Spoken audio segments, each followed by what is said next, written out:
Welcome to the BAI Show. My name's James Rankin, and I'm here with Tegan Vincent from Buyers Butler, specifically around the Cronulla region of New South Wales, Sydney. Welcome, Tegan. Thanks for coming along. Thanks for having me. Yes, the Sutherland Shire. Sutherland Shire, that's it. And what's that like geographically? Where does that sort of take you up to, and like the further south as well? Because I sort of know where it is. Yeah, But like, what would you say the northern suburb is? it's a huge area. So you've got probably the most northern is Tarrant Point, the most eastern is Cronulla, Kurnell, the most western Waterfall, so Heathcote Waterfall before you sort of get down to Helensburgh. And the furthest west would be Bangor, Menai area. Yeah. So there's like a population of 230,000 odd people. It's a lot. It's a huge local government area. Massive region. That's like the size of Geelong. And it's a huge and a lot of price points. So like your average home in Cronulla is probably 3 million. You go back to sort of Engadine, Heathcote, you're looking at 1.4, 1.5. There's a huge range of prices as well. A lot of waterfront properties as well. Yeah. And property mix, like, is it more houses, not many apartment blocks and things like that? There are a lot of houses. Everyone around here whinges about all the overdevelopment, which I suppose is every area, but no, there's a lot of building, and Cronulla's got huge apartments and Caringbah. Yeah, there's a lot of development going on, a lot of duplexes going in everywhere. Classic, like 1950s, 60s, 70s builds all getting knocked down. Yeah, well, my street here, I live in Miranda, and when we moved here 15 years ago, it was literally all 60s built fibro cottages, the whole street, and now it's probably 60% of the street, maybe more, is like new builds. So we've side by side, like they'll do the side by sides. And yeah. It's very common in Vic as well, and no doubt in Queensland they have gone down that road, but I think our blocks are a bit smaller. Like Queensland, they tend to get these big wide blocks, and they can put pumpers on there, like 400 square meters each. But the ones that I've seen in Victoria and New South Wales are like very similar, with that dual lock, single garage, maybe some with maybe two car garages if they can slot them in. But yeah, it's that region, like the visual of that region is it's going through that gentrification of more the housing type and the housing stock, but also people change like the way that they live. So we've got a huge downsizing market. So I was just going to say, we're known for, once you live in the Shire, you never leave. Like, it's a running joke about, So you've got generations of people living here, and there is a huge downsizing market. So, that's a huge market here. Awesome. And any other like little nuances to what you've seen? Like, is it a heavy auction market? Is it like more of a negotiation only, or an EOY type campaign? It sort of depends on the price point. So I think the most competitive price point here is that sub 2 million. And that is your first home buyers, or the ones upgrading from their, their first unit or townhouse, and they're wanting that house and that land. So, sort of anything from about 1.7, like 1.6 to 1.9 million, anything under 2 million, they're all auction, and there's 10 to 12 bidders. Over winter, they were going for crazy prices because there just wasn't enough stock. And heartbreaking to watch a lot of the time is just, these guys that just attend auction after auction, and that this could be the one, and then it's not. And it is. I feel for them. So that's probably the toughest point. The sort of 3 to 4 million, they seem to stay on a bit longer. Just a smaller pool of buyers, I guess. And the unit market's been really strong as well. So that apartments, like because people call units different, like in Victoria, apartments, like a villa. No, apartments. There you go. So, and your average apartment price is about $1 million. So, and what's that like? What does that look like? Is it more of a new build, or one of like an Art Deco, like an old? Not really. Oh, look, Caringbah, that would be about a new build. Like I bought one in Caringbah for 1.15. That was about 6 years old. But if you're looking at Cronulla, that might be 20 years old. And not water views. That's just how much they are. So, a little the cheapest I've seen recently was like Caringbah in a bit of a dodgy area, red brick place. I think that sold in the 500s. Like that's pretty rare to get a, a little One two-bedroom better. unit. Oh, Yeah. two better. Yeah, that seems cheap. It was a two-bedroom. Yeah, but it was Yeah. sort of in the dodgy part of Caringbah. Yeah, that's it. That's it. And these, it's funny, like I talk to people about locating an area. There's always a bad street. Like there's always a bad, doesn't matter if it's, Double Bay or Bellevue Hill, there'll be one dodgy street. You know what I mean? It's just like no one wants to be down there. And yeah, if you can identify that and your area back to front, that's where your value is. Like you are more that area specialist, right? Like you back to front, you're very into the community. You've had a lot of success with getting to know real estate agents as well, which I think is a skill in a really short time frame. Like if you can just walk us through your social approach and like some of these agents that have been reaching out. Yep. Well, I guess, my background was in real estate many years ago. I think I started in 2004 to about 2008. So it was before I had my kids. And I loved it, real estate sales. So I worked this area. So some of the agents I talk to now, I worked with, in the same office or, I feel like that gave me a little bit of an in. It's like, I'm part of the club. I was an agent. I get the job. But I'm also very good with people. So this is one of my strengths is people. And in real estate, I did a lot of the disc profiling and reading people and I'm able to talk to all sorts of walks of life and relate to them and make people feel comfortable. So I think that's a skill set of mine. But also, I just think as well, a bit of confidence. I feel confident in this job and, I'm a positive person. I just go out and I meet people and, that sort of energy, it's, people like that energy and, they can see that I'm passionate about what I do. So I think that sort of rubs off on people. But your question yes, prior to this, I was in e-com. So I did a lot of social media for e-com. It was very polished. It was very, it was product based and I'm a perfectionist. I'm a creative person. So I had to shift once I came into service based and make it a lot more authentic, drop the perfection and just get it done and connect with the audience. So no one wants to see just boring, this is what I'm going to do for you. People buy into who you are, not what you're going to do necessarily. So if they like you, you've got a good chance of, winning them over to, they want to work with you. So, I went really focused on the social media and, filming open houses and filming properties and doing stories and reels and to the point where agents would reach out to me and go, hey, can you come and film my new listing? I saw the video you did. It was great. And so good. Yeah, and that exposed me to their audiences. So it gave me content. It helped form a relationship with them. So yeah, social media has been a huge part of what I do, and I think my experience and in social media gave me a real advantage in sort of getting the word out about what I'm doing really quickly. That's one thing that I noticed really quickly on what you've done is just showing what you do. And I think we have such a cool job, you know what I mean? Like we get to go look at properties all day, you know what I mean? Like if that's the thing that you can show people on your social media channels, Aussies love real estate, you know what I mean? Like they like checking out stuff. They, you walking through an open home and like giving your opinion on it and you do like the speed up ones or you're going to an auction, you're quite well thought. Like you were saying, you're a perfectionist. You're thinking through like the content. You must take tripods with you because you've sort of got it set up and you'll have it positioned across and it's you at an auction and you might be bidding and stuff like that. It's really cool, but not much required. I just film all day long. So like, and I literally, and people might like, I'm not there like, like this, but like, I'll just hold it here and while I'm walking and it's just filming as I'm walking around. I try and hold it steady, but when it's sped up, you can't tell anyway.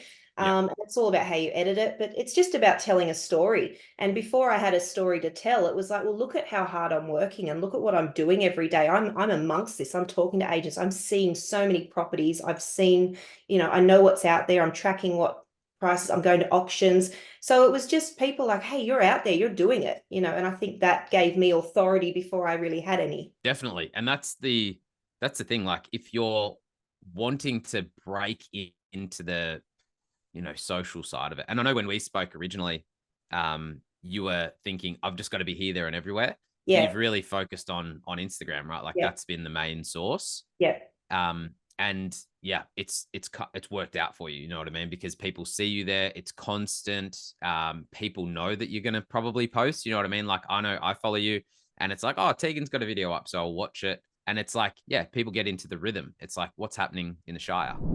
Yeah, and look, I'm not like, I should have a social media calendar or a plan. Most days I don't even know what I'm going to post. It's very off the cuff, and I think it works better that way. You know, I'll be in a bizarre situation or something I find really funny, and I'll just be like, that's funny. Like, you know, like the other day when I was going to a property and it was torrential rain and I'm trying to get out of the car and I thought, I'm just going to turn my phone on. It's all, and I'm just like, hey, you know, another day at the office. And then I get back in the car and my hair's everywhere. Like, I thought that was funny. Like, That was funny. I cracked That, myself up. So some people find it funny too, but it's yeah. just that lightheartedness. Like, it doesn't have to be serious. It's just showing your day, little things that you find amusing, amazing things like, oh my gosh, look at this property. And then sprinkled in with your little achievements. Hey, look, we bought this, and look at this review, but it can't all be, hey, look how good I am. It's telling the story of what you do every day. Yeah, And and that's it. It's that content piece. Like, those of you that might be buyers agents or thinking about being a buyer's agent, I get asked that question all the time. What content do I produce? And I'm like, it's endless. Like, there's so much content to produce in this world. You know, we had a series years ago, which was James in the Jungle, like the real estate jungle. And yeah, I just used to walk through houses and say, hey, this is pretty cool. This is what 700 buys you. This is what, you know, we used to move out. So we'd say price point 700, you'd be in the city, you'd move out, you'd sort of go down the line and show the different opportunities. That's like just one video, but it can be broken into so many different things. Yeah. There's just, yeah, I believe there's endless content and it's watchable, like very, very watchable stuff. Yeah. Yeah, so I think you've nailed it, like absolutely nailed it. I follow a lot of people. I watch a lot of our Everest crew on Instagram as well. Like, pretty much my whole feed is just Everest guys and girls. And I'd say you're like right up there. Jordan does really well too in what she did, but similar, right? Like, it's sort of a similar type. Thank you. And I think about it is, what do I like? I scroll Instagram endlessly some nights and I think, oh, get off. But I know what engages me as well. So when I see other people in the industry, real estate agents or buyers agents, and they go on and go, hello, everybody. Hope you're having a good day. Like, you've lost me. Boring. So 100%. like, you know, I've sort of learned how to, and as I'm editing, I'll be like, nah, too long. I've lost them. And it's just keep it short and sweet, keep it entertaining, find a great tune to put the backing. Like, music energizes people, and I think the music is so important. Well, it is to me. And yeah, it's just keep it interesting, and yeah, it changes the vibe. Like, for sure, definitely changes the vibe. A bit of music. I was listening to on your point around straight into it, listening to this thing on Hormozy the other day, and he was saying he's testing now where they've got like a 10-point checklist to do something, and it's just point one. Like, they just open up literally talking about the thing because it's just I always try and make a statement, like what this reel is going to be about. Like, I try and make just like a statement. I never say hello everybody or how, you know, my name's Tegan. I just go, you know, difference between off market and on market, you know, and if people want to watch that, they'll watch it. And I obviously use CapCut to cut out all the awkward ums and pauses and just make it, you know, watchable, not boring. That's it. No, you've knocked it out of the park. Like, honestly, you have. So thank you. Yeah, I enjoy doing it, so that helps. You know, I am a creative, and I get a kick out of it. You know. Yeah. How many hours, or like how much time would you say you'd do it a day or a week? It's hard to say a week. Per day, like, some videos take longer to put together than others. Some, if I'm just talking and then I upload it into CapCut and add the captions, and you know, it's literally 30 minutes. And other times it's, you know, a bit editing, and you know, I could spend an hour on one, which probably isn't great, but I enjoy it. So it's sort of just like, That's fine. Like, seriously, yeah. I say this to people, if you're going down the referral route, you know what I mean? Like, if you're going to go and build out a referral network, so you're meeting people in the flesh, let's just say it's mortgage brokers, that's always the easy one. So you've put this in your diary, you've taken the time, like you've emailed them, you've reached out to them, however that's happened. That's probably half an hour of your time, like just there. And then you've gone and, looked at a cafe, blah, blah, blah, blah, blah. That's booked for an hour. You've got to get ready for that. So let's just say you got half an hour, 45 minutes. Then you've got to get there. So let's just call that an hour, then an hour meeting them, and maybe it's half an hour back. So the whole thing to meet one person is 3 hours. Yeah. You know what I mean? And no, That's you're just right. one. Because thinking about that, like I have mortgage brokers reach out to me on Instagram, and one was from Southern Highlands area. And he had a client, he started following me on Instagram, and then he literally drove from Berry to have coffee with me one day, like just coffee, drove however far that is, an hour and a half maybe. And he said, I may have a client wants to buy in, Sutherland Shire. I had a strategy meeting with them just this week. They may come on with me. And that was from Instagram. So you're right. Like it is a way of connecting with people. Yeah. And I've had so a few. if you took that 3 hours for one catch up, I know mortgage brokers can be super profitable. Like when you find the right one, it does take some time to do it versus 3 hours on Instagram and like interacting and all that kind of stuff. Imagine the reach that you would get on that. Like 3 hours spent versus going and meeting one person. It's like it's so easy. I know which one I'd pick. Like if I dedicated that, I used to put in my diary like post, and it would be the shortest amount of time. Like, can I knock this thing out in 5 minutes? And that's the wrong approach. Like I know that now that's the wrong approach. I actually want to lean into it and say, you know what, let's just do this for half an hour, 45 minutes, an hour, whatever it is. Like this is a form of me producing content. Like I jump on and do these. So there's many different forms that you can do to create content, but again, you lead in the pack. So talking about your business and a little bit around like what got you here. So real estate, then mum, and then into e-commerce. Tell us about the e-com business. I started that from very little money. I was a stay-at-home mum for quite a few years. And actually first I started one with my sister, and we eventually, and we're good now, but that sort of fell apart just working with family. So I learned a lot from her. She's a great business person. She's my younger sister, but it was a great experience. I have no regrets about that business. She's actually still got that business. And I took what I learned from that to start my own. And the first few years it was, just slogging away and not earning any money. And then it started working, and I loved it. I got to the point where I rented a factory. I had 3 staff. I was doing huge ad spend. I learned how to do ads on my own on Facebook, and back then it was like printing money. It was really easy to target people. And timeline, is this like 18, 19? I started in 2017, so it was probably more. It really took off in COVID 2020. And but at the same time, once that first year of COVID, it kind of crashed down because every business went online. And so where I had a bit of an online presence, the big brands weren't really online, and then they kind of came in and drowned us out. And I was very adaptable. I kept changing and adapting and learning, and just having tens of thousands in stock, having staff, like it was really stressful. And sometimes that stock wouldn't move, and it's like, oh, what do I do with it? What were you doing? What was the... It was clothing. Clothing, just like women's clothing. Yeah, women's clothing. And it was seasonal as well. So it's like you were on a time limit. Like if I don't sell this in this amount of time, like now we're into the next season, I've got to buy new season stuff, and I haven't sold this season. And it was really tough. So I none of that was loving it.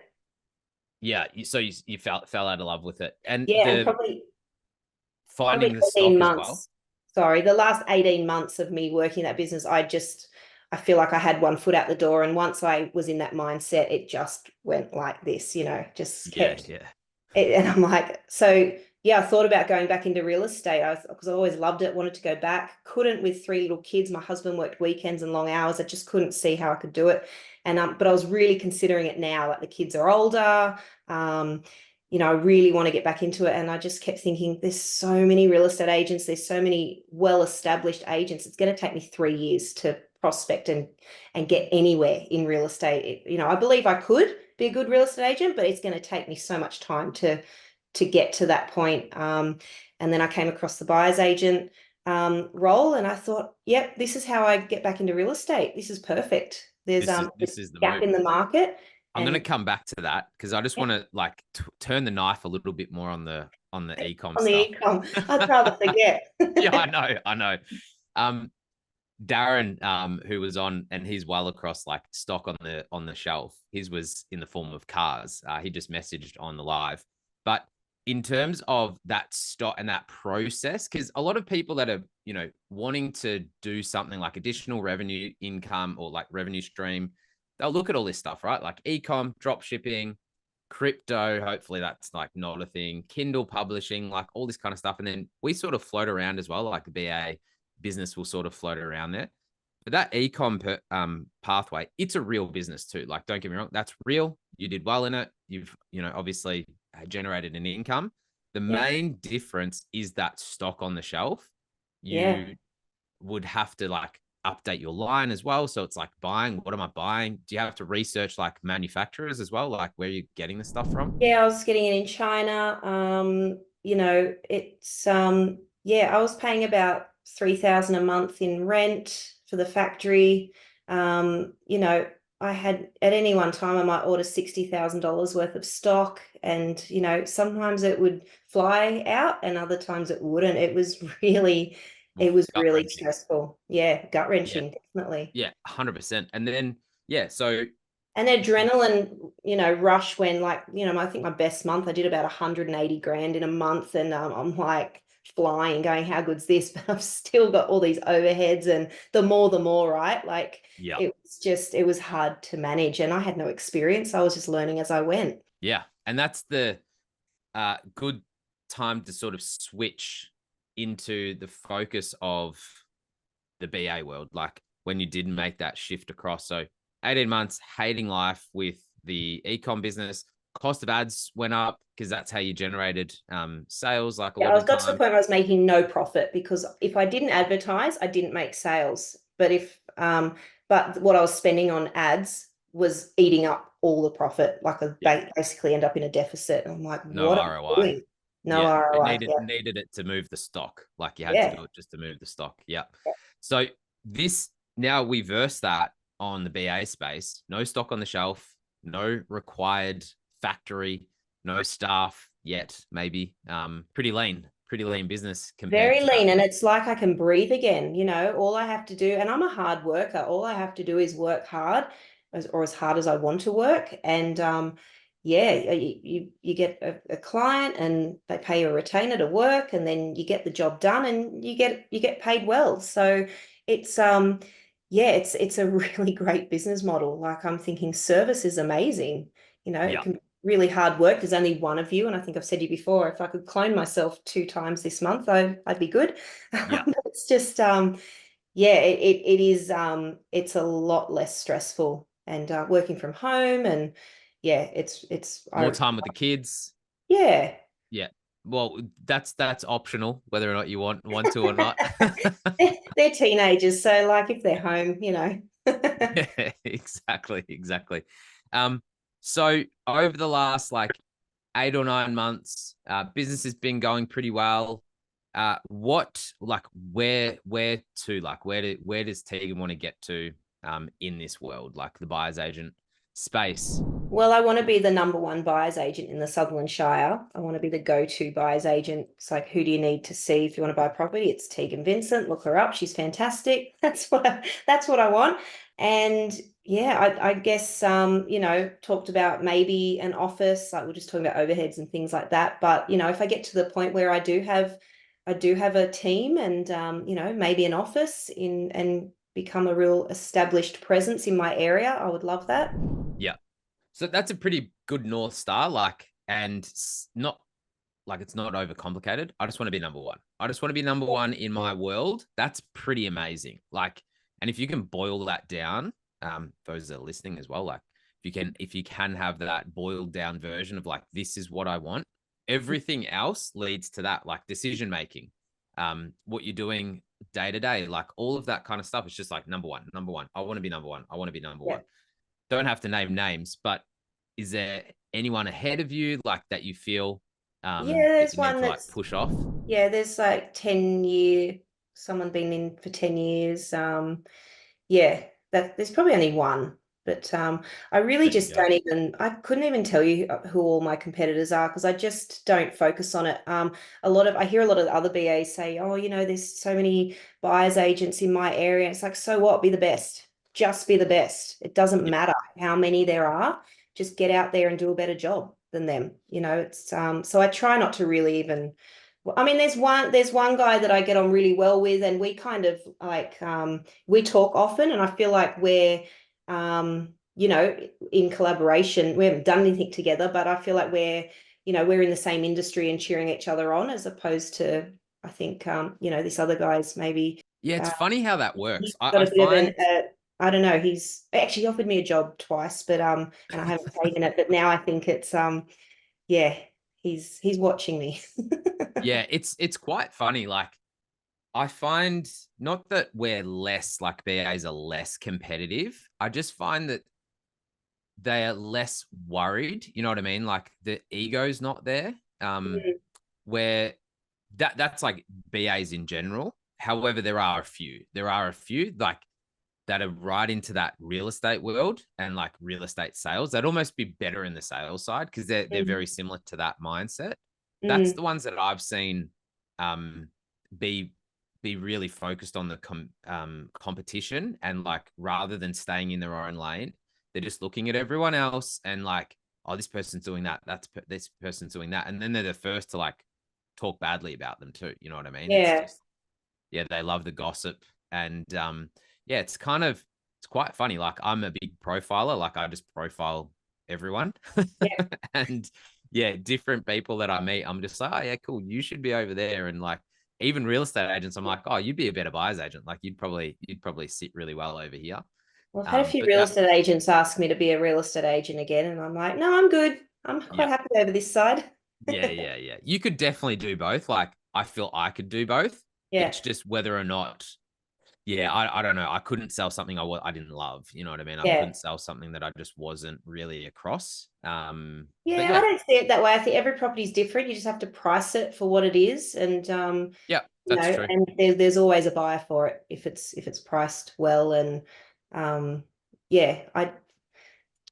carry on. No, it's all good. It's all good. It's all good.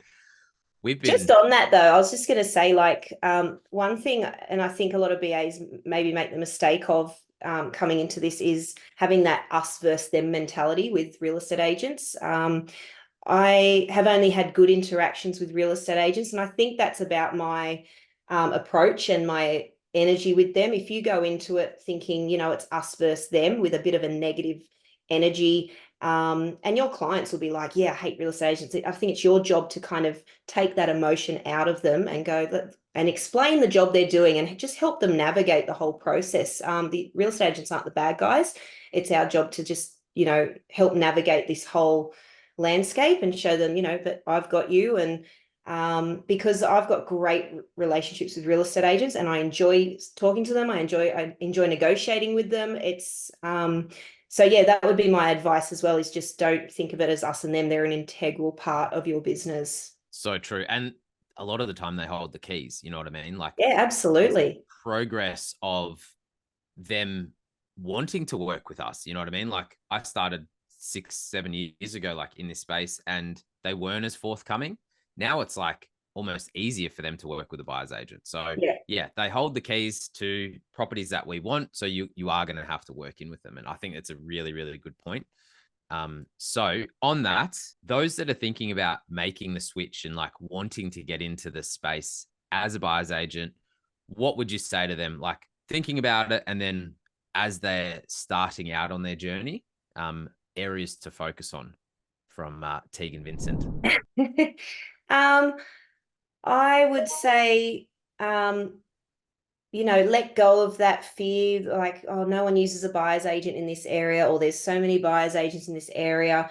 Focus on what you want to do, be very clear about it, and just get to work. And it is hard work, but it's very doable. So if you, and in BAI and in Everest, we get given instructions on how to do this. If you just follow the instructions we've been given and work really hard, it happens. I'm really surprised at how quickly I've been able to take off. I did not think it was going to be easy. I didn't do it because I thought it was going to be easy. I did it because I love real estate, and I thought that I had the skill set to be able to be good at this. So, but I've been surprised at how quickly it has gained traction, and that's from a lot of hard work and consistency and self-belief. So I talk to other people in our industry all the time, and they seem to have a lot of fear and doubt. And I have that all the time, every day. And it's you have to just block it out,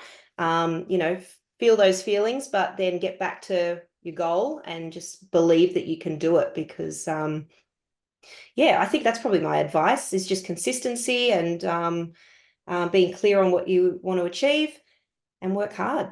Yeah. Love it. And it's so true. Like, this game is all mindset. Like, it's a lot. It really is. About mindset. And I struggle with my energy sometimes. I struggle with doubts, and I just want to do a good job all the time. I'm extremely hard on myself, and if I don't feel like I've done a good job, I really am hard on myself. So I have to manage that all the time, and I look at everything, every interaction. So every interaction with an agent, every interaction with a potential client, negotiation, bidding at auction, I always walk away and go, what did I do well in that instance, and what could I have done better? And I feel like I'm always constantly asking those questions, and then I just, make little adjustments on how I can improve. Yeah, that strong mind, like being in or trying to get into that like state. I find that was the biggest skill for me, like learning how to do that and seeking out, how to get into that positive mindset, and get yourself out of the rut. Because when you're first starting out, you're like, you see the opportunity, I'm going to be the best buyer's agent. And then you start meeting clients and you're just like, okay, this is a little bit different. How do I navigate this? And like every client has their own nuances, but it's very interesting when you see that high energy, and then you get a couple of clients on, and then you just need to like get yourself back up to that energy level. And I've had to manage that energy too. Like, I've had to go, don't get so carried away with the highs. I got a client and I bought a property, and like, I'll let myself get carried away on this high, and then I come crashing down at the other end of the scale. And it's like, I think you may have even told me this, I've got to stay a bit more level. Like, yep, just had a win. Okay, just, that didn't go well, but, keep going. So the managing the energy, and I think that goes along with the mindset as well, the mindset and just your energy and emotions with everything. And it is an emotional job. I get very emotionally invested with my clients. That's just, and maybe that's a fault of mine, but it also means I care, and I really want to do a good job. So just managing that, emotional side, and not getting too emotionally invested. Oh, it's what you said. It's balance, and that I find that's really difficult. Because the lows can be low, and the highs can be super high. So it's like, how do you work through that? I've always taken the approach. The thing that has gotten me out of the rut was, it wasn't meant to be. Like, wasn't meant to be. We've actually been saved. Like, that bad opportunity, or the thing that we think is bad, is actually good, because we missed out on that property. Something was wrong with it. You know what I mean? Something was wrong with it. There's an energy out there that's telling us not to buy it, and that's why we didn't get it. We've done everything we could to get it. Like, I've, not missed anything on it. We've not missed anything on it. We've positioned ourselves the best we could. It just was not meant to be. Yeah. And I think if you're having a bad week or a bad month, which in this sort of industry where we have goals and targets, and I think if you're having a bad month or a bad week, and you get a bit stuck in that mindset, it's always good to just go, hang on a minute, look, where was I 3 months ago, or where was I 6 months ago, and how far have I come, and just put it into perspective on how well you are doing instead of how bad you perceive that you're doing. Spot on. On that, this has been amazing. We've gone overtime. Sorry. No, it's fine. I knew we would because we could chat forever. I know. You and I are the same animal. We could talk all definitely. day. Definitely. Tegan, thank you so much. This has been great. I will see you soon. Thanks, James. Good stuff. Catch you, everyone.